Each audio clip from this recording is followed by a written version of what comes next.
Well, it is Wednesday, and I am back in the office. I was in Delaware County, Pennsylvania this morning representing a client, then came back into the office in Morristown, New Jersey, some clients in the afternoon session. Put out a blog article regarding mandatory minimum sentences and consecutive sentences in the state of New Jersey. Now, this is where New Jersey is a lot different than Pennsylvania, specifically with regards to mandatory minimum sentencing. And in this situation, mandatory minimum sentencing, and in the situation which I described in the article, consecutive sentences which attach to that mandatory. Specifically, in the case of a gun charge. Now, remember that in New Jersey, the unlawful possession of a handgun carries with it a 42-month mandatory minimum state prison sentence. That isn't the maximum, that's the minimum.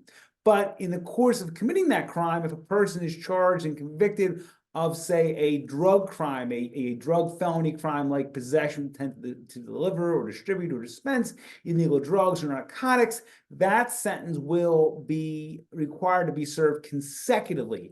And there is no discretion now. Now, there are things that we can do to come out of that mandatory minimum consecutive sentences through the Graves Act waiver and other alternative pleas. Now, that's assuming that you don't have a strong, either a trial defense or a pretrial defense with regards to motions to suppress evidence, which obviously in a case where we're dealing with illegal possession of a gun or firearm or illegal narcotics, those are one of the first issues that we're going to attack from the defense standpoint. But the article brings up an important point that New Jersey is very different from Pennsylvania, and Pennsylvania does not have mandatory minimum sentencing for the most part. There are some gun charges in Pennsylvania which carry mandatory minimum sentencing, but that has to do a lot with straw purchases, not the unlawful possession. It's still a felony in Pennsylvania, but New Jersey, through the Graves Act, has a very, very harsh and strict penalty. But if you have questions, 215-755-9000 in Pennsylvania,